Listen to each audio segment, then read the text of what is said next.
Hi, I'm Brian McLoughlin. This is my co-host Cam Stuart, and this is Insider Sports Access on Women Hanson Community Access.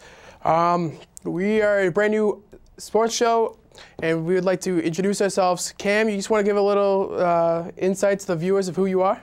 Sure. I'm Cameron Stuart. I'm a senior at Rockland High School. I've been writing for Brian for a couple months now at InsiderSportsAccess.net. Really excited to do this show our expertise to everyone at home. All right. I'm Brian McLoughlin. I'm a senior at Women Hanson Regional High School. I write for the Women Hanson Express. I also write for my own website, which is InsiderSportsAccess.net. Do a little college hockey at alongtheboards.com. I like to play a lot of sports, but I'm awful at all of them.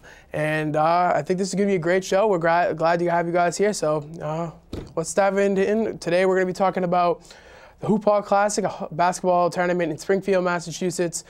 Brings the best teams in the nation to one arena, 5 days. That's going to be great. We're talking about the Boston Cannons moving over to Gillette Stadium for the 15th season.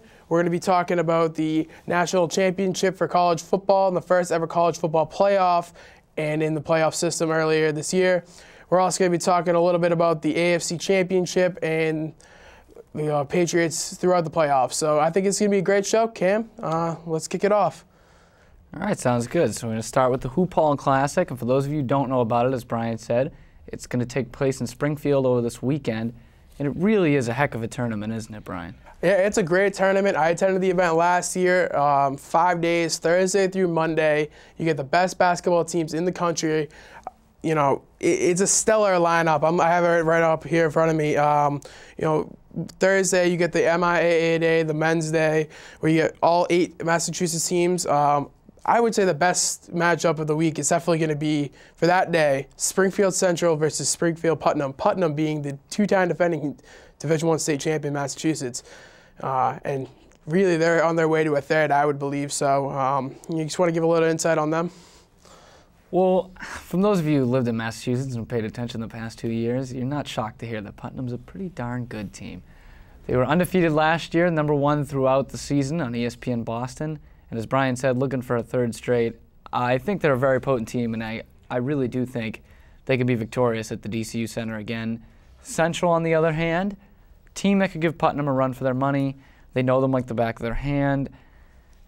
It'll be interesting to see those two playing in Springfield at the Hall of Fame. I know. I think it's only, I believe, 3 miles to separate the two schools. I definitely think that, you know, that will be the highest attended. That's definitely why it's the nightcap. Well, then we move on to Friday. Friday is the Women's Day at the Hoop Hall Classic. A few Massachusetts teams coming on in, and then a few teams from around the country. Definitely headlining the Massachusetts slate is Springfield Central. The women's team will play West Springfield in the nightcap at 8 o'clock. Capital Prep from Connecticut will play South Medford High School, but not from Massachusetts, but from Oregon. What do you think about that? That might be confusing for some Massachusetts folks. Well, first fun fact of the show, South Medford, alma mater of former Duke star Kyle Singler. Yeah, it's pretty confusing. I mean, when I first saw it, that's what I thought, even being a big-time Duke fan, Kyle Singler fan, thought so. I think it's great that they do have a day here at the Classic, because if you bring in the best women's high school basketball teams in the country, you get some really good basketball. And I'm not talking women's basketball, I'm talking really good basketball. And it's something that's a little diluted in high schools, especially around here, some of the small ones, because it's like hit or miss, like big-time women's college basketball. But as you may know, watching women's college basketball, if you get in the nitty-gritty of the tournament, the Elite Eight, Final Four, it's some good stuff. Yeah, definitely some good stuff. And, you know, seeing this year that Braintree actually didn't get a bid this year. They were up there in the national ranks the last 2 years. Remember, last year they got to #3 in the nation before falling in the state tournament. And that really surprised me, because that Braintree team is a powerhouse this year. I would be shocked if they lose a game. They've already made it past Archbishop Williams, who I thought would be their biggest test in town. But I was just as surprised as you were to not see them get a bid. I mean, not only are they the best team in Massachusetts by far, I think they're one of the best teams in New England in the entire Northeast.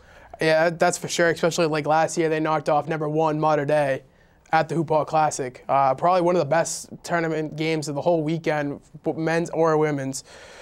Well, we're going to segue over to another day for that Saturday. We have Newton North. Starts off the day, the only Massachusetts team to, from this year getting a bid in the Saturday matchups, which usually doesn't happen.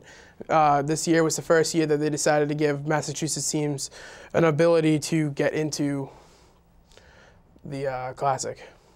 Well, I mean, you can never say enough about Newton North sports, especially basketball. I mean, another team. I mean, it sounds repetitive, sound like a broken record. That's why they're at the Hoop Hall, but they're a heck of a program. And I think also that's going to be great for the fans. It's going to be a ways away in Springfield, but we've seen what Newton North can travel for fans, and I think they'll be in full effect at the Hoop Hall Classic this weekend. The six-man definitely will be in full effect. You see it when they make it to the sectional finals at UMass Boston. You see it when they played Newton South the second year in a row this year at the Good Sports Invitational at TD Garden, and they bring a lot of fans. So I definitely expect to see a lot of fans there, even for it being an 11 a.m. game.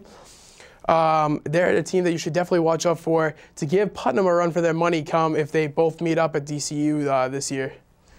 Yeah, it'll definitely be a tough matchup for Putnam. Size-wise, they size up very well. Two teams that know how to win, especially deep in that tournament. And man, now that you say it, I really hope we get to see that in March. That would be the best gift of the season, I would say.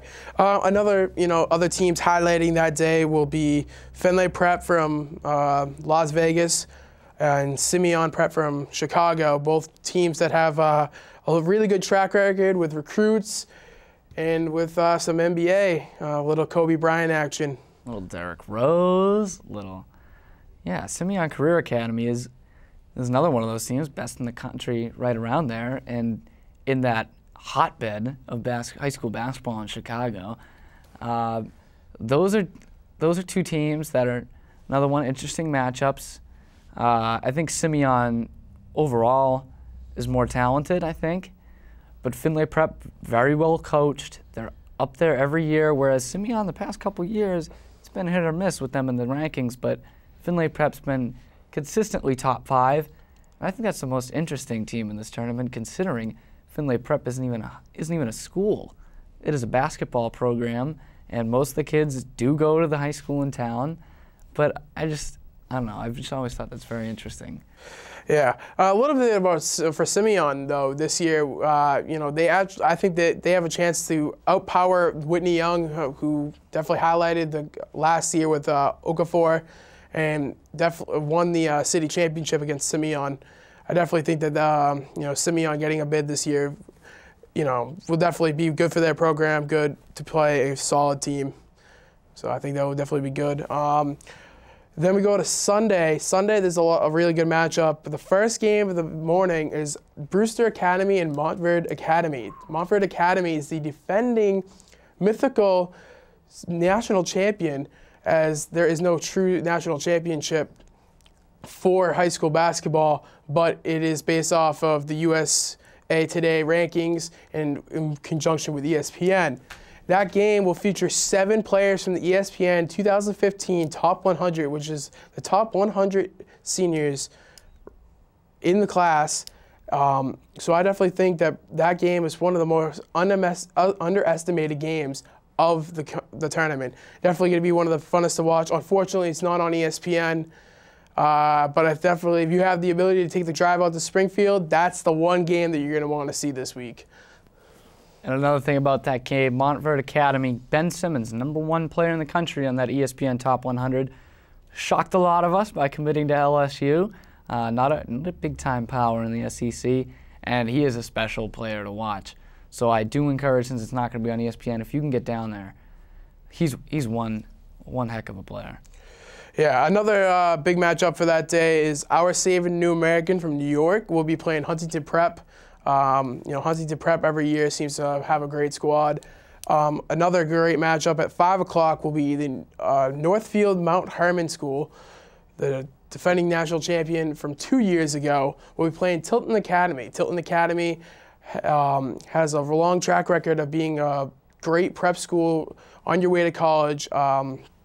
And this year, there actually will be a South Shore native, Anthony Green, who played for North Quincy High School for the last 4 years, went there for a post-grad year, and will be playing in the tournament. He's committed to Northeastern and will be playing basketball there. So that will be good to see a little local talent in here as well as some national talent. Anthony Green, a guy you're familiar with, used to tear apart the Patriot League with those Whitman-Hanson Panthers in it. Player, good to see he's doing well up at Tilton. Great program up there. He's doing very well up there. I've been able to, was able to catch their season opener this year. Bringing up the Patriot League definitely was, it stings a little bit as they beat us last year.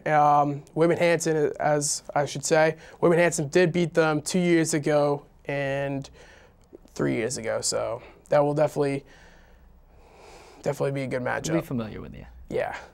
So, and then we're going to head to the biggest day of the tournament, Monday. Monday is the day where all the big name teams, that not saying that other ones throughout the weekend aren't, but it's the day all 6 games are on ESPN networks between ESPN, ESPN2, and ESPNU. Starting off the day with St. Anthony's, probably one of the more well-known high school programs. And do you just want to give a little insight on St. Anthony's? I'm a big fan of St. Anthony's, okay? They are the premier high school program of all time because you know who they got at the helm. They got the greatest high school basketball coach ever, the great, the one, the only, Bob Hurley. 1,000 wins, tough to beat. He's one of the greatest coaches to watch. He definitely knows what he's talking about, but then it's just I think not only even watching the team, but watching him, that's the entertainment right there. Just watching him coach, especially if he gets a little bit angry, you got to watch out for some chairs being thrown. That happened last year. Not one to be shy with his emotions, for sure. Yeah, that's for sure.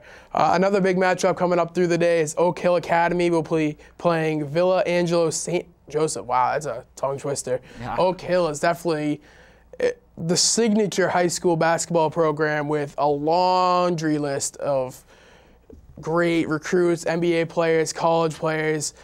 For you Boston Celtics fans, that's where Rajon Rondo, who's unfortunately not here anymore, went to high school.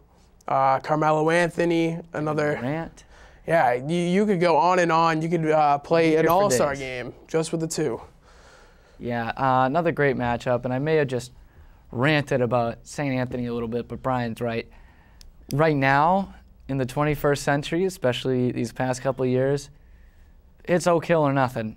If you want to be a blue chip recruit, Division I, you want to have those NBA dreams. If you get a chance to go to Oak Hill, like we saw with Kevin Durant, started at Montrose Christian and ended up going to Oak Hill, I mean, it's a no-brainer. And it's tough to find a factory, a high school basketball factory, anywhere in the country, quite like what they have at Virginia and Oak Hill. Yeah, that will definitely be one of the biggest matchups. I'm looking very forward to covering that game. Another game, Montverde Academy, who is playing Brewster Academy on Sunday, I should say, will also be playing the next day against Bishop Gorman High School. That's another great matchup. You want to give us a little fun fact for that game too? A couple of fun facts about Bishop Gorman. Arguably the best high school football team this past year. They've got 2 recruits going to Duke. They've got Steven Zimmerman and the big guy, Chase Jeter. Las Vegas, Nevada, Snoop Dogg's son on the team. Muhammad Ali's there a lot. He's the kid's godfather for, that's actually the football team, excuse me, not the basketball team. But they've got some money out there at Bishop Gorman.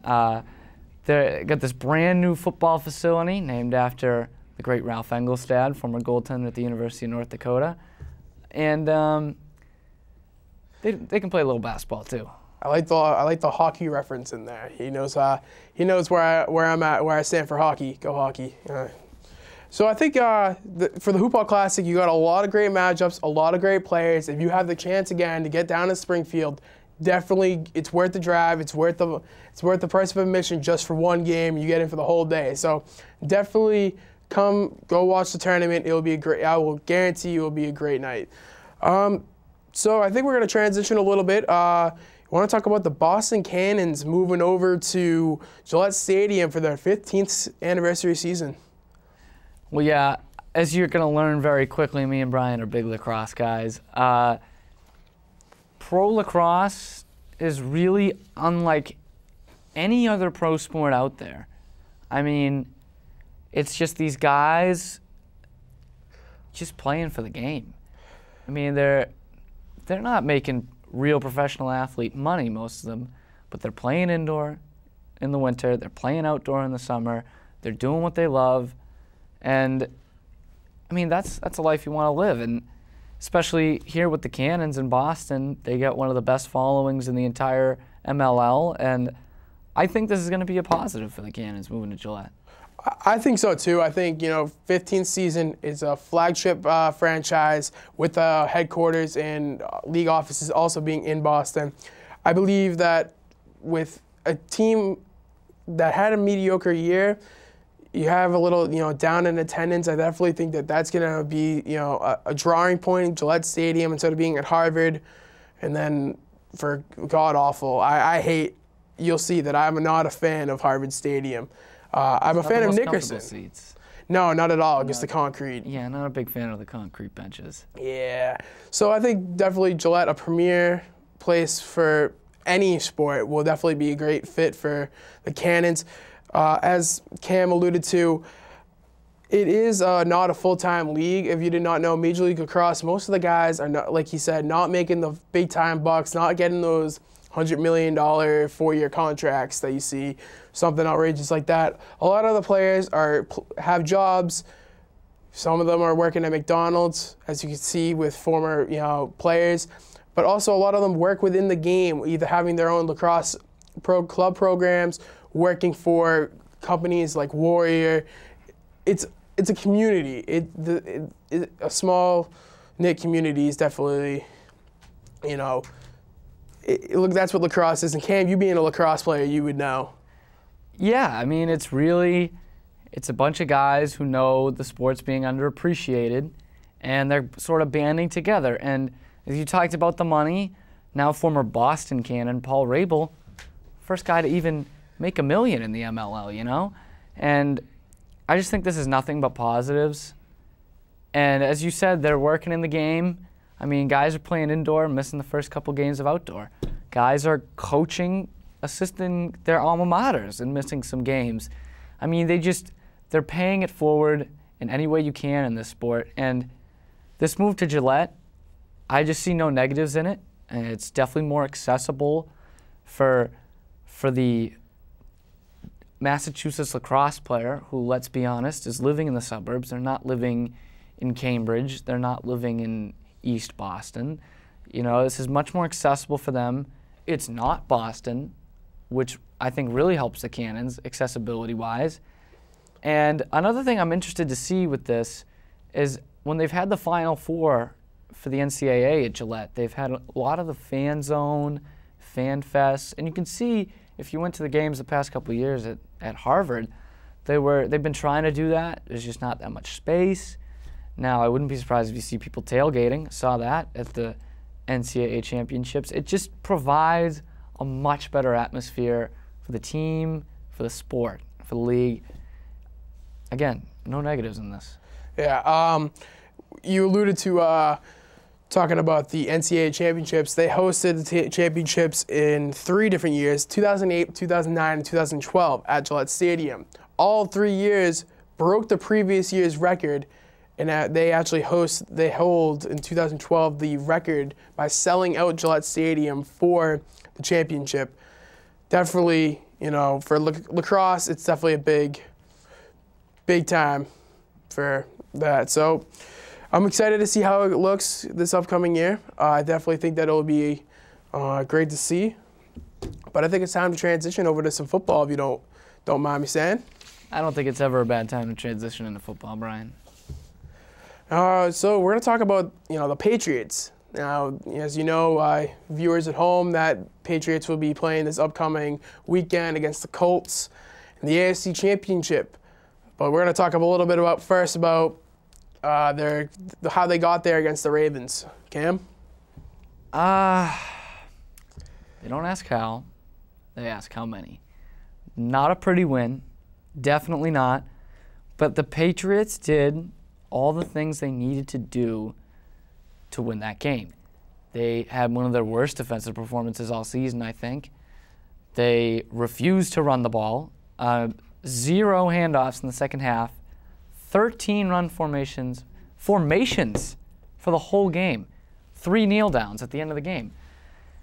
They had 0 run game, almost literally, and they found a way to win. I mean, I just don't think there's a team in the NFL right now that can slow this team down.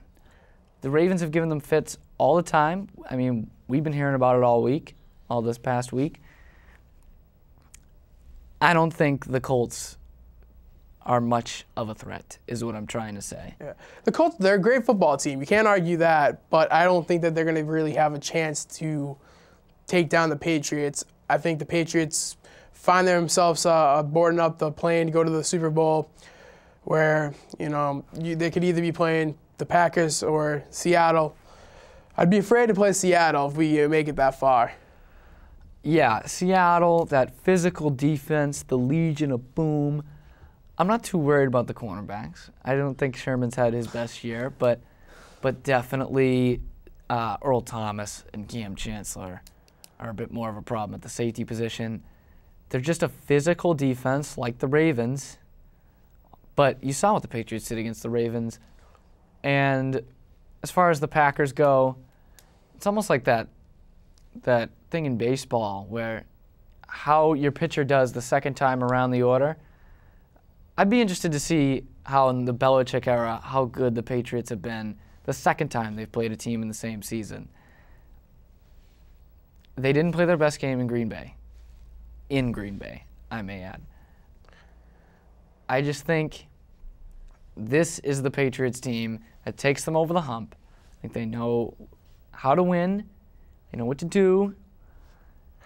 I would say, if anything, I'd be afraid of the Packers, because I do think they're, if not the Patriots, they are the best, most well-rounded team in football. But in the end, I wouldn't mind seeing either of those teams. I have that much confidence in the Patriots right now. I think it will definitely, this upcoming week will definitely be a great matchup again. Staying with football now, we're going to talk about the first ever college football playoff.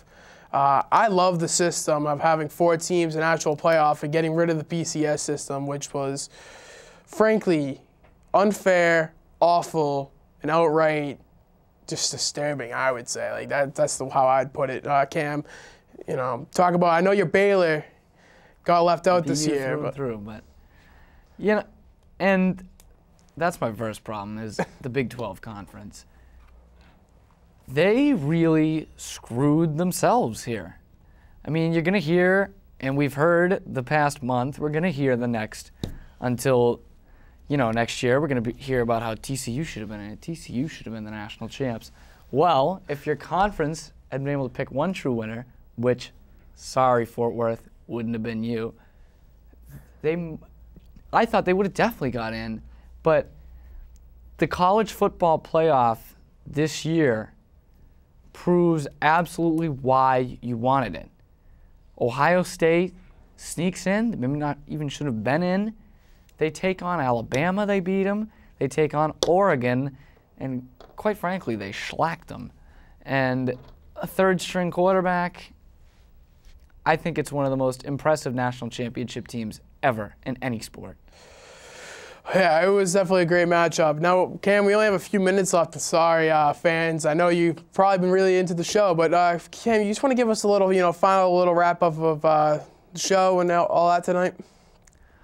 Well, it was tough to do this in the midst of such a big sports season. We're going to start this tradition now. We got our little closing story. Just real quick, I'm going to keep this real quick. Tonight, Rockland Wrestling, big match. They're going for their first league title in quite a long time around here. One of their teammates and a very good friend of mine passed away this past New Year's Day. It's going to be a very emotional night. They've got 3 wrestlers, ranked the top 10 in their weight class. Just a very special night for Rockland and its surrounding communities tonight, if they could pull off that win. That will definitely be a big win for Rockland. I know for the whole community in itself, everything that they've gone through in the last, not only last week, but in the last few months. This school year has not been on their side. So I definitely would, best of luck to Rockland on that. I just wanted to say, give a little shout out to the Whitman-Hanson basketball. Whitman-Hanson basketball has been on fire this season, going 6-1. They have a game tonight against Quincy, who has given them fits in the last few years, but they have been able to overcome. This definitely would be a big win on their way to back-to-back league titles if they can get over the hump. I definitely think that you'll get a good game out of Brendan Rogers, a game out of Mitchell Kenny. But then you got to look at the senior Anthony Fonashari, who definitely has stepped up as a leader since being on varsity sophomore year. So I definitely think that you got a lot. You got a good Bob Rogers squad this year. So I think there's definitely, if you can go make out to a game this year, that'll definitely be a big matchup. Unfortunately, they don't play Rockland though. That's a story for another day. So we'd like to thank you, the viewers, for coming out and watching our show. This would be the first of a lot, because we really like talking about sports. This is going to be a great tradition that we're starting here with Insider Sports Access. We are online at insidersportsaccess.net. You can also find us on Twitter at InsiderSports1 and on Facebook at Insider Sports Access, where we have all of our stories. You can definitely check us out there. We interact. We like to hear what you guys want to say, so definitely check us out. Read us. Find me in between the lines of the Whitman-Hanson Express, and definitely be sure, if you have any ideas of stories you want to talk about, guests you would like to see on the show, make sure to send us an email at insidersportsmedia@gmail.com. You'll see that our website, Twitter, and Facebook will be on the screen right now. So I think this was a great success. We appreciate, again, you guys coming out, Kevin in the back. So we'd like to thank you, and I definitely think that this weekend, if you can make it out to Springfield, make it out there, watch the Cannons this season. So thank you very much, and have a great night.